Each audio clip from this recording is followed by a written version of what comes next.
Hello बेटा, आज हम लोग आपके लिए फिर से एक नई वीडियो लेकर के आए हैं। आई होप कि आप लोगों को पढ़ के बड़ा मजा आएगा। अगर आपको वीडियो अच्छी लगती है तो वीडियो को लाइक करें, सब्सक्राइब करें, कमेंट पे अपना प्यार दिखाएं और एनएम ट्यूटोरियल का ऐप प्ले स्टोर पे मिल जाएगा। और भी बहुत सारी वीडियोस के लिए एनएम ट्यूटोरियल का ऐप प्ले स्टोर से डाउनलोड करिए। Happy learning, enjoy this video lecture. कहां तक पढ़ा दिया था बेटा? मेरे ख्याल से कोलॉइड का उपयोग हो गया था अपना, है नहीं? मतलब लास्ट तक तो पहुंच ही गए थे। ये सब तो पढ़ा दिया था पहले ही। शुरू का थोड़ा सा बचा हुआ ये वाला हिस्सा, ये आ जाओ, यहां से पढ़ना है। पेज नंबर 189, पेज नंबर 189 निकाल लेंगे, है ना? अपन लोगों ने यही एक हिस्सा छोड़ा हुआ है बस लास्ट का, इसको निपटा लें। क्लासिफिकेशन ऑफ कोलॉइड पढ़ा था इसके पहले वाले पेज में। फिर यहां अपन ने दूसरे बेस पे बेस्ड ऑन इंटरेक्शन और एफिनिटी ऑफ फेस पे लायोफिलिक और लायोफोबिक कोलॉइड देखा था। अब तीसरा क्लासिफिकेशन है इसका based on type of particles of the dispersed phase. कौन से पार्टिकल्स हैं डिस्पर्स्ड फेज में? जैसे इसमें सबसे पहला हो गया मल्टीमॉलिक्यूलर कोलॉइड। मल्टीमॉलिक्यूलर यानी क्या होगा? मल्टी यानी एक से ज्यादा, मल्टीमॉलिक्यूलर यानी एक से ज्यादा पार्टिकल होंगे। तो multimolecular colloidal particle consist of aggregate of atoms of small molecules of diameter less than 10⁻⁻⁹ metre और 1 नैनोमीटर। ठीक है, मल्टीमॉलिक्यूलर यानी बहुत सारे छोटे छोटे पार्टिकल का एग्रीगेट है ना? For example, a gold salt contains particles of various sizes having several atoms. Gold salt. A salt of sulfur consists of particles containing 1000 or so S2 molecules. The particles are held together by van der Waals forces. They are usually lyophobic salt. ठीक है, तो ये मल्टीमॉलिक्यूलर हो गया जिसमें बहुत सारे molecule होंगे। दूसरा मैक्रोमॉलिक्यूलर। पहला मल्टीमॉलिक्यूलर था। मल्टीमॉलिक्यूलर में क्या होंगे? बहुत सारे छोटे छोटे मॉलिक्यूल होंगे। मैक्रोमॉलिक्यूलर में क्या होगा? मॉलिक्यूल तो एक ही होगा लेकिन बड़ा होगा, मैक्रोमॉलिक्यूल होगा। The macromolecular colloid particles themselves are large molecule. They have very high molecular weight varying from thousands to millions. बहुत सारा मॉलिक्यूलर वेट होगा। These substances are generally polymers, naturally occurring macromolecule such as starch, cellulose, protein. ये सब natural polymer है, ये सब हो सकते हैं। Artificial macromolecule such as polythene, nylon, polystyrene, Dacron, synthetic rubber, plastic etcetera, ये सब हो सकते हैं। The size of these molecules are comparable to those of colloidal particles and therefore their dispersion is known as macromolecular colloid. Their dispersion also resemble true solution in some respect. तो कोई काम की बात नहीं। कुल मिला के याद रखना, एक होता है मल्टीमॉलिक्यूलर। मल्टीमॉलिक्यूलर में क्या होगा? छोटे छोटे बहुत सारे मॉलिक्यूल एक साथ एग्रीगेट करके बड़ा बना लेंगे, कोलॉइड के पार्टिकल में आ जाएंगे, कोलॉइड के साइज में आ जाएंगे। और मैक्रोमॉलिक्यूल क्या होगा? अपने आप में ही बड़ा होगा। ये दोनों कोई खास इंपॉर्टेंट नहीं है, दोनों को नहीं खास इंपॉर्टेंट देनी। ये इंपॉर्टेंट है एसोसिएटेड कोलॉइड और मिसल। इससे सवाल बनता रहता है, इसको पढ़ेंगे अपन लोग। क्या होते हैं ये एसोसिएटेड कोलॉइड या मिसल? ये एक मिनट ना, थोड़ा सा नाश्ता चल रहा है।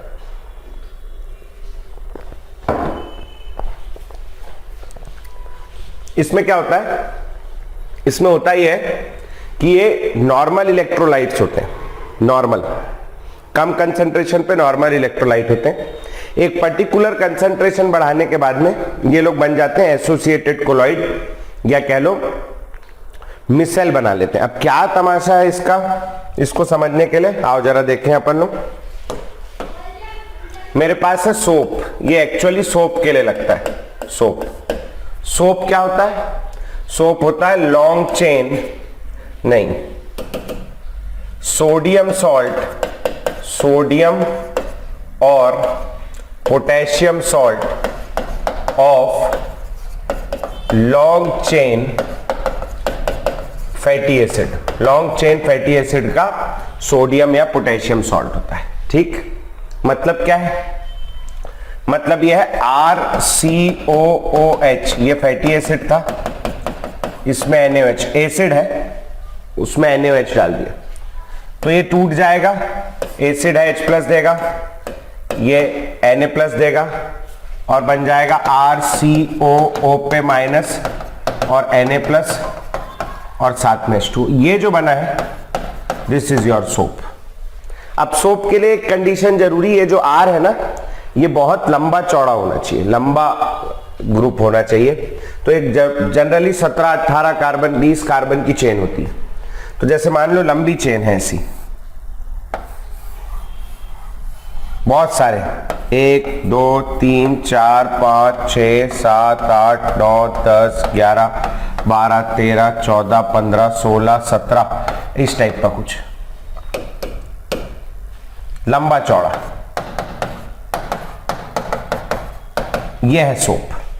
अब ये जो सोप मॉलिक्यूल है, इस सोप मॉलिक्यूल का ये वाला जो हिस्सा है, आगे वाला हिस्सा, आगे वाले हिस्से में चार्ज है। अच्छा, ये जब पानी में डालोगे, एक्वस सॉल्यूशन में डालोगे साबुन को, तो Na+ अलग हो जाएगा। तो मेरे पास क्या बचेगा, ये बहुत बड़ा हो गया ऐसे, C डबल बॉन्ड O पे माइनस, ये बच जाएगा, Na+ अलग हो गया। अब ये जो C डबल बॉन्ड O- बना है, ये इतना हिस्सा इसका कहलाता है पोलर हेड।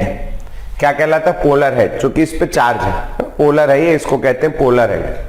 और ये वाला जो हाइड्रोकार्बन पार्ट है, ये वाला जिस पे कोई चार्ज नहीं है, इसको अपन लोग कहते हैं नॉन पोलर टेल। क्या बोलते हैं? Non polar tail. तो सोप के मॉलिक्यूल के पास में एक पोलर हेड होता है और एक नॉन पोलर टेल होती है। ठीक, अब अगर मैं इसको सोप के मॉलिक्यूल को काय से बनाऊं, सफेद रंग से बनाता हूं। सोप के मॉलिक्यूल को मैंने एक वेसल में पानी ले लिया और इसमें मैंने लो कंसंट्रेशन में सोप डाल दिया, थोड़ा सा सोप डाल दिया। तो क्या होगा? पानी कैसा सॉल्वेंट है? Water is a polar solvent. ठीक, और अगर आपको ध्यान हो लाइक डिसॉल्व लाइक, तो ये पोलर हेड है, वाटर भी पोलर होता है, हेड भी पोलर है। तो ये इतना वाला हिस्सा इसका हाइड्रोफिलिक होगा। लाइक डिसॉल्व लाइक, पोलर है, पानी भी पोलर है, like dissolve like, polar head hydrophilic होगा। नॉन पोलर टेल है, पानी पोलर होता है, ये नॉन पोलर है, ये दोनों में बनेगी नहीं। ये वाला हिस्सा हाइड्रोफोबिक होगा, ये वाला हाइड्रोफोबिक हिस्सा होगा। तो जैसे ही मैं इसमें सोप डालूंगा, तो सोप का जो पोलर हेड है वो पानी के अंदर चला जाएगा नेगेटिव चार्ज बना के, और जो नॉन पोलर टेल है वो ऐसे ऊपर रहेगी, या इसके सरफेस पे तैरती रहेगी या ऊपर ही रहेगी अलग। तो ये ऐसा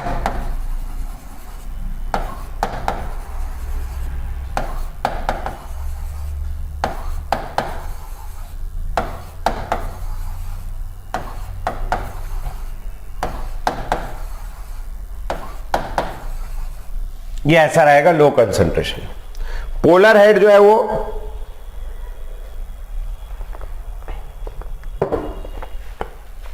पानी में चला जाएगा और नॉन पोलर टेल जो है वो पानी से दूर रहेगी। ये वाला हिस्सा हाइड्रोफिलिक है और ये वाला हिस्सा हाइड्रोफोबिक। ठीक, लेकिन जैसे ही मैं इसमें कंसंट्रेशन बढ़ाने लगूंगा, जैसे ही मैंने क्या किया,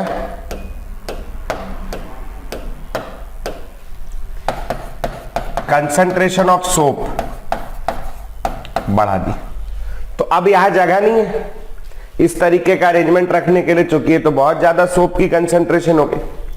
तो ऐसे केस में ये मॉलिक्यूल क्या करते हैं, ये मॉलिक्यूल्स पानी के अंदर, ये कैसा दिख रहा है? एकदम अच्छा क्लियर नहीं दिख रहा है। एक मिनट रुकना ना, अभी भी उतना क्रिस्प नहीं दिख रहा, पता नहीं क्यों, क्या हुआ आज, भगवान जाने।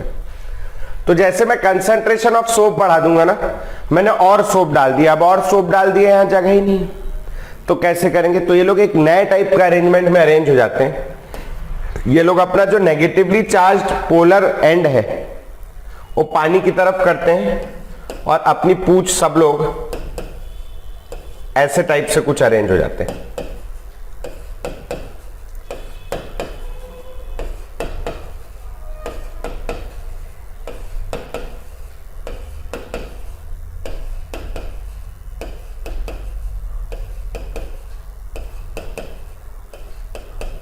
ऐसे करके।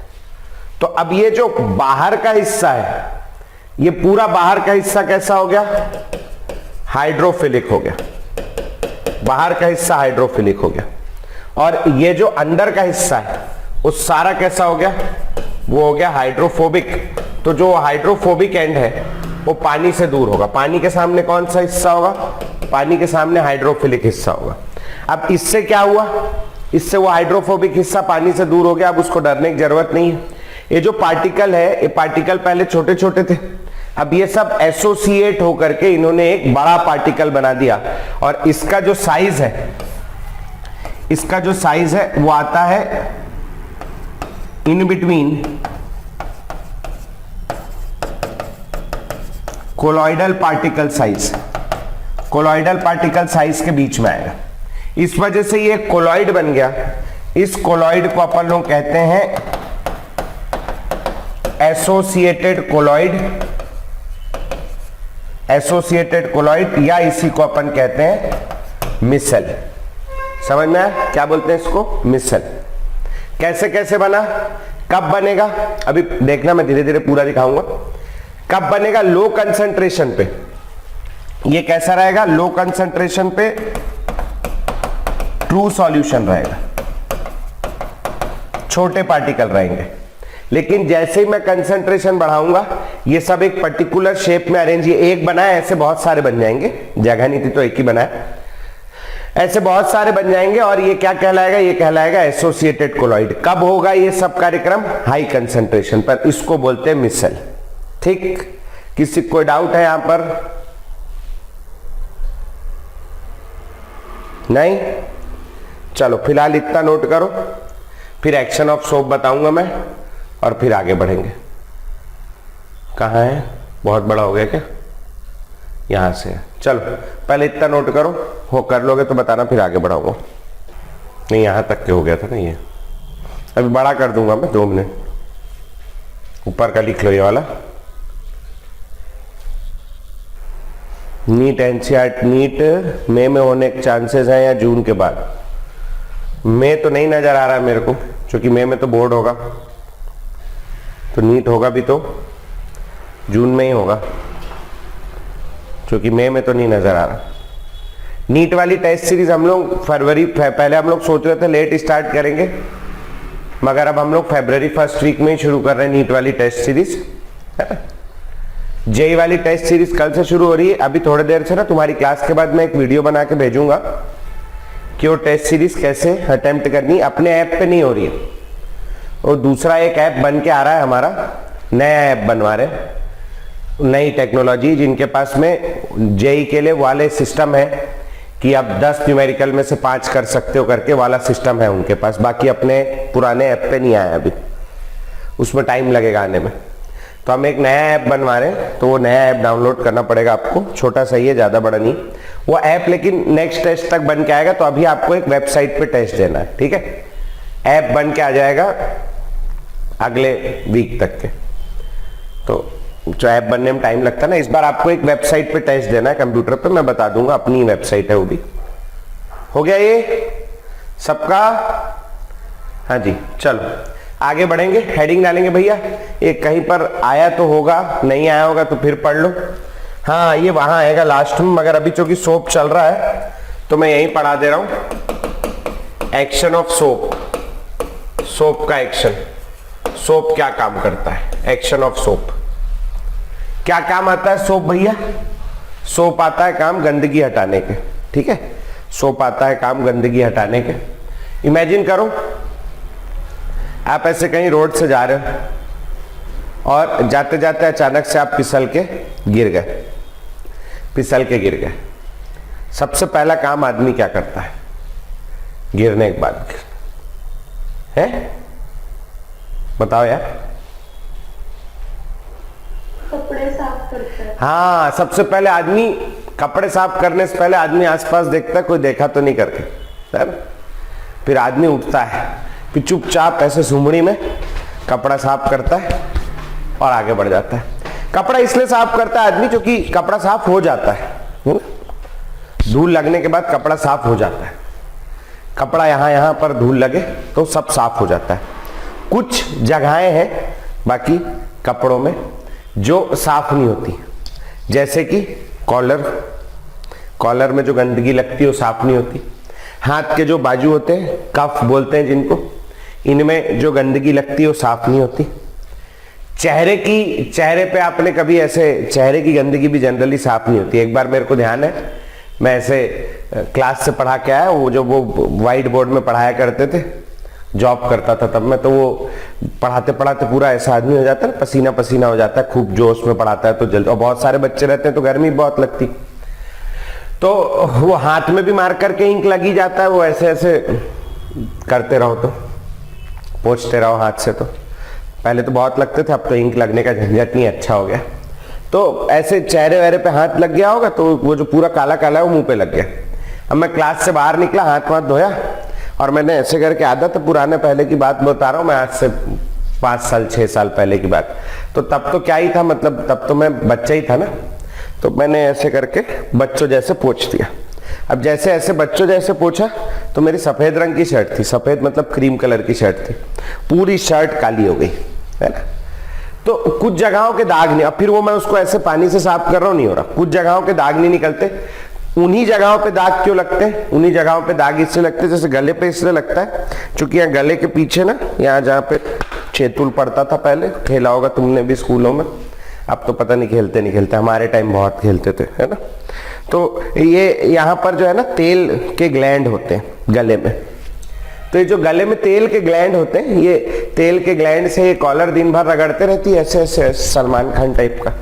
अब ये कॉलर लगड़ते रहती तो इसमें तेल लग जाता है। अब इसमें जो आके वो गिरती है, धूल गिरती है, वो धूल उस तेल में घुल जाती है, उस धूल चिपक जाती है, और चिपकने के कारण जब आप उसको धोते हो पानी से तो सादे पानी से नहीं जाती। इसलिए नहीं जाती कि जो ये आपका ऑयल ड्रॉपलेट है, ऑयल ड्रॉपलेट है, ये होता है हाइड्रोफोबिक।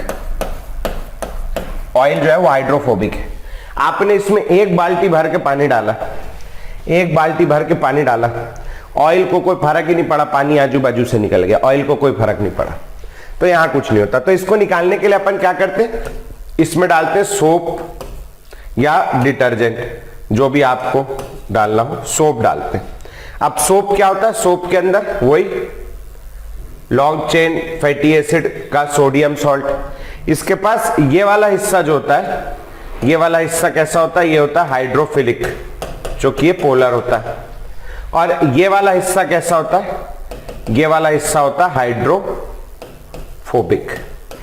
कैसा हिस्सा होता है, हाइड्रोफोबिक। तो ऑयल ड्रॉपलेट भी हाइड्रोफोबिक है, ये टेल भी हाइड्रोफोबिक है, दोनों एक दूसरे को लाइक डिसॉल्व लाइक वाला कंसेप्ट हो जाएगा, दोनों एक दूसरे में डिसॉल्व हो जाएंगे। जब ये ऑयल ड्रॉपलेट जो है, अरे यार ये ऑयल ड्रॉपलेट अच्छी नहीं दिख रही, ऐसी थी ना ये जो ऑयल ड्रॉप है, इसमें ये जो सोप मॉलिक्यूल है, इसकी पुच्छी सारी अंदर डिसॉल्व हो जाएगी, और हेड जो है वो बाहर रह जाएगा। क्योंकि हेड जो है वो हाइड्रोफिलिक है, हेड हाइड्रोफिलिक है, तो हाइड्रोफोबिक पार्ट में डिसॉल्व नहीं होगा, केवल इसकी टेल डिसॉल्व हो जाएगी। ये टेल डिसॉल्व हो गई, ये टेल डिसॉल्व हो गई, ऐसे करके।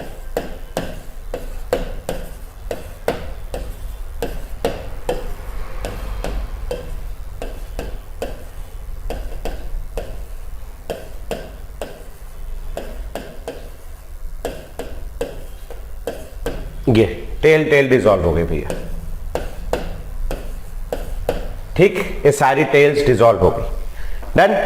अब आप इसके ऊपर, अब ये जो बाहर से मॉलिक्यूल हो गया, बाहर सारा कौन सा हिस्सा हो गया, बाहर हो गया हाइड्रोफिलिक एंड, हाइड्रोफिलिक हेड हो गया, और अंदर की ओर क्या हो गई, अंदर की ओर हो गई हाइड्रोफोबिक कंटेन। अब जो पहले ऑयल ड्रॉपलेट हाइड्रोफोबिक हुआ करती थी, अब उसमें चारों ओर क्या आ गए हैं, हाइड्रोफिलिक हेड आ गए। अब अगर आप इसमें पानी डालोगे तो पानी कैसा है, पानी हाइड्रोफिलिक, पानी तो खुद हाइड्रो है और ये हाइड्रोफिलिक हो गया बाहर का हिस्सा, ये पानी को पसंद करता है, तो जैसे ही पानी आएगा पानी इसको पकड़ लेगा और अपने साथ लेके चला जाएगा। पहले जो पानी आ रहा था पानी इस तक पहुंच ही नहीं रहा था, क्योंकि हाइड्रोफोबिक हिस्सा था, पानी इसके आजू बाजू से निकल जा रहा था। अब पानी इसको पकड़ेगा और पकड़ के अपने साथ ले जाएगा। तो this is your action of soap. ठीक, किसी कोई डाउट है क्या? चल नोट करो फटाक से, फिर आगे बढ़ेंगे। हो गया इति? चल सबका ही हो गया होगा मेरे को लगता है। बढ़ू मैं आगे? चल वो निकाल लो भैया मॉड्यूल वापस, ये थोड़ा सा इसके बारे में पढ़ ले, क्या क्या लिखा है यहाँ पर। ये एसोसिएटेड कोलॉइड है ना, और जो चीजें काम की है वो अंडरलाइन, इसको एक या तो पेज में जो बनाए हो ना कॉपी में, वो पेज फाड़ के यहीं चिपका लेना तो वो भी ठीक हो जाएगा, एक ही जगह रहेगा, और जैसे तुम्हारी इच्छा है ना वैसे कर लेना। तो आ जाओ भैया, क्या बोल रहा है? This colloid behave as normal electrolyte at low concentration. Normal electrolyte गोला मार के ट्रू सॉल्यूशन लिख लेना। नॉर्मल इलेक्ट्रोलाइट का ट्रू सॉल्यूशन होता है, ट्रू सॉल्यूशन के जैसा बिहेव करेंगे लो कंसेंट्रेशन। ठीक, आपको पता है क्यों, है ना? But colloids at higher concentration, this is because at higher concentration they form aggregated या associated particles called micelle. Soap and synthetic detergent are example of associated colloid. They furnish ions which may have colloidal dimension. ये भैया ये ना यहाँ पर ये one जो है ना, ये वन गलती से आ गया, ये कुछ चीजें ना सॉफ्टवेयर ले नहीं पाता, इसको आप ऐसा बना लेना, ऐसा एरो डाल के एक्वस सॉल्यूशन। कुछ चीजें ना वो प्रिंटर सॉफ्टवेयर जो है, प्रिंटर का सॉफ्टवेयर कैच नहीं कर पाता। तो क्या हो गया, RCONA को एक्वस सॉल्यूशन में डालेंगे, RCO माइनस और Na बन गया। R बराबर देखो 17 कार्बन का चेन दिया, ठीक है। The long chain RCO minus associate और aggregate at higher concentration and form micelle and behave as colloid. They may contain 100 or more molecule, याद करने की जरूरत नहीं। सोडियम स्टीरेट, ये नाम याद रख लेना, is an example of associated colloid. In water it gives Na plus and stearate ion. These ions associate to form micelles of colloidal side, जो आपको दिखा दिया मैंने। Colloids which behave as normal electrolyte at low concentration but exhibit colloidal properties at higher concentration due to formation of aggregated particles are called micelles. Called micelles are referred to as associated colloid. These micelles are formed by association of dispersed particle above a certain concentration, and certain minimum concentration is required for the process of aggregation to take place. यहां से बहुत important है, the minimum concentration required for micelle formation is called critical micelle concentration. Critical micelle concentration क्या होती है ये पूछता है भैया, है ना? क्या होती क्रिटिकल मिसल कंसंट्रेशन? क्रिटिकल मिसल कंसंट्रेशन वो कंसंट्रेशन है जिसके ऊपर मिसल फॉर्मेशन होता है, ठीक। बाकी ये सब वैल्यू याद करने की जरूरत नहीं है। एक चीज और लिख लेंगे भैया, एक ना पर्टिकुलर टेम्परेचर भी होता है, अगर मिलेगा तो ठीक है, नहीं मिलेगा तो मैं लिखा दूंगा। चलो, mechanism of micelle formation. Micelle are formed by surface active molecule called surfactants such as soap and detergent. These molecules have lyophilic group at one end and lyophobic group at the other. Let us take example of soap. The long hydrocarbon part of the olate radical is lyophobic end. पढ़ चुके हो तुम। While CO minus part is lyophilic end. When the concentration of solution is below CMC, critical micelle concentration, sodium olate behave as normal electrolyte and ionizes to give oleate ion and Na plus ion. When the concentration exceeds CMC, the lyophobic part starts receding away from the solvent. Solvent से दूर जाने की कोशिश करता है and tend to approach each other. However, the polar ends tend to interact with the solvent. This finally leads to formation of bigger molecules having dimension of colloidal particle. Thus 100 or more oleate ions are grouped together in a spherical way, keeping their hydrocarbon part inside and CO minus part remain projected in water. वो बाहर की ओर रहेगा, ठीक है जी, जैसे ये वाला चित्र दिख रहा है ना, ऐसे ही बनाया था अपन ने। पेपर में ये भी कई बार पूछ लेता है ना, इसमें नाम नहीं दिया है क्या, जैसे आपको लिख दिया, कहीं लिखा नहीं यार, मैं नहीं तो बताता आपको, लिखा है नहीं। जैसे ये पर्टिकुलर जो दिख रहा है सरफेक्टेंट, ये एनाइनिक है। अब एनाइनिक सरफेक्टेंट है कैसे पता चलेगा, इसमें देखो कोई sodium ion, sodium ion, sodium ion है, सोडियम आयन है, सोडियम आयन है, तो ये सारे सोडियम Na+ बना के बाहर निकलेंगे, तो बचा हुआ हिस्सा कैसा होगा, माइनस। मेरे काम का तो ये बचा हुआ हिस्सा है, सोडियम तो ऐसे भी कोई काम का नहीं है, तो ये Na+ बना के निकल जाएगा, बाकी का जो बचा हुआ हिस्सा है वो क्या होगा, एनायन होगा, इसलिए इसको एनायनिक सरफेक्टेंट बोलते हैं, ठीक। कैटायनिक सरफेक्टेंट में देखो Cl Br ये लगे, तो Cl और Br माइनस बना के बाहर निकल जाएंगे, बाकी का हिस्सा कैसा होगा, कैटायनिक होगा, तो ये कैटायनिक सरफेक्टेंट हो गया, ये एनायनिक हो गया, ये कैटायनिक हो गया, ठीक। पहचानने का तरीका बता रहा हूं मैं। और न्यूट्रल वाले में देखो ना कोई प्लस आयन है ना कोई माइनस आयन है, न्यूट्रल। तो अगर कोई बोलता है कैटायनिक सरफेक्टेंट सोडियम ओलिएट, सोडियम ओलिएट कैसा सरफेक्टेंट है, इसमें सोडियम लगा है, तो सोडियम Na+ आयन बनाएगा, ओलिएट का माइनस आयन बनेगा, यानी कैसा हो गया, एनायनिक सरफेक्टेंट हो गया। पोटेशियम पाल्मिटेट कैसा सरफेक्टेंट है, तो पोटेशियम पे पॉजिटिव आएगा, पाल्मिटेट में नेगेटिव आएगा, इसलिए एनायनिक सरफेक्टेंट है। इस टाइप का याद रखना है, ठीक है।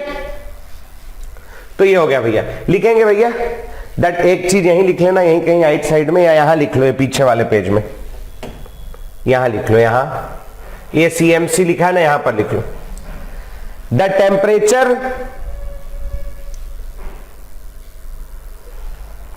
temperature at which micelle formation takes place, the temperature at which micelle formation takes place